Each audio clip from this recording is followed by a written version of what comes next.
எல்லாருக்கும் வணக்கம். நான் Hima Subramanian. Welcome to home cooking Tamil. இன்னைக்கு நம்ம சொரக்காய் கடலைப்பருப்பு போட்டு ஒரு அருமையான நார்த் இந்தியன் சைட் டிஷ் தான் பார்க்க போகிறோம். இது ரைஸுக்கும் சப்பாத்திக்கும் ரெண்டுத்துக்குமே ரொம்ப நல்லாயிருக்கும். ஸோ வாங்க இது இப்போ எப்படி செய்யறதுன்னு பார்க்கலாம்.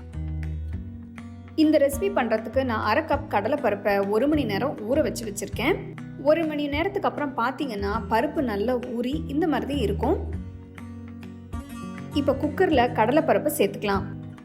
நெக்ஸ்ட் ஒரு மீடியம் சைஸ் சொரக்காயை தோல் எடுத்துட்டு சின்ன சின்னதாக கட் பண்ணிட்டு சேர்த்துக்கோங்க. சொரக்காயை கொஞ்சம் பிஞ்சா பார்த்து எடுத்துக்கோங்க. நெக்ஸ்ட் 1 கப் தண்ணி ஊற்றுறேன். அடுத்து 1 டீஸ்பூன் உப்பு, 1/2 டீஸ்பூன் மஞ்சள் தூள் சேர்த்து நல்லா மிக்ஸ் பண்ணுங்க. 2 விசில் வர வரைக்கும் மீடியம் ஃப்ளேமில் வேக விடுங்க.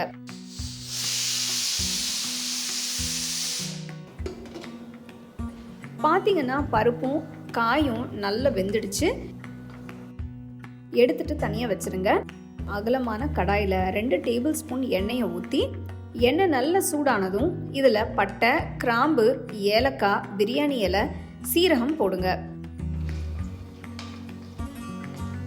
அடுத்து 2 மீடியம் சைஸ் வெங்காயம் பொடியாக நறுக்கினது சேர்க்குறேன்.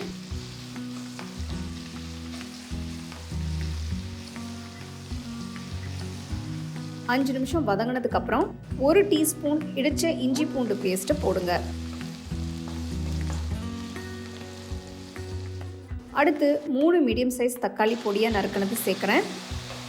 2-3 நிமிஷத்துக்கு தக்காளியை வதக்குங்க.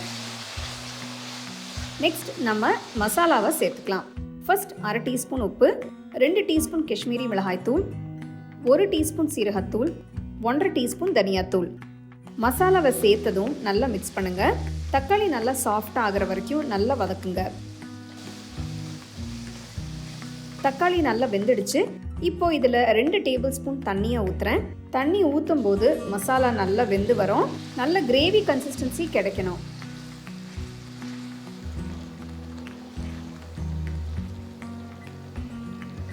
இப்போ நான் 3 பச்சை மிளகாயை 2ஆக கீறி சேர்க்குறேன். லைட்டாக மிக்ஸ் பண்ணுங்க.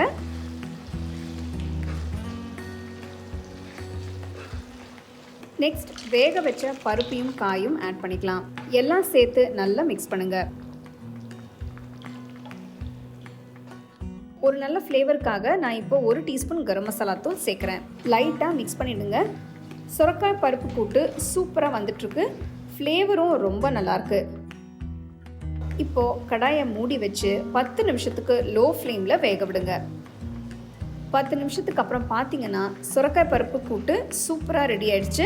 வாசனையும் ரொம்ப அருமையாக இருக்குது. கடைசியாக நான் கொஞ்சமாக நறுக்கின கொத்தமல்லியை ஆட் பண்ணுறேன். எல்லா மசாலாஸையும் நீங்கள் எடுக்கிற பருப்பு அப்புறம் காயோட அளவுக்கு ஏற்ற மாதிரி அட்ஜஸ்ட் பண்ணிக்கோங்க. நம்ம ஹோம் குக்கிங் சேனலில் இருக்கிற மற்ற சைட் டிஷ் ரெசிபீஸோட லிங்க்ஸும் நான் டிஸ்கிரிப்ஷனில் தரேன். அதை பார்த்து நீங்கள் செய்யலாம். பார்த்தீங்கன்னா உங்களுக்கு இந்த ஃப்ளேவர்ஸ் எல்லாமே கொஞ்சம் டிஃப்ரெண்ட்டாக இருக்கும். நம்ம யூஸ்வலாக செய்கிற கூட்டு மாதிரி இருக்காது. கண்டிப்பாக நீங்கள் ட்ரை பண்ணி உங்கள் ஃபேமிலி ஃப்ரெண்ட்ஸோடு ஷேர் பண்ணுங்கள்.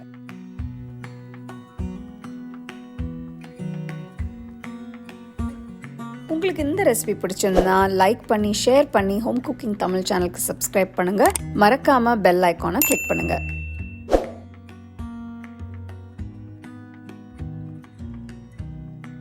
The second edition of our home cooking book is now available on our website 21frames.in.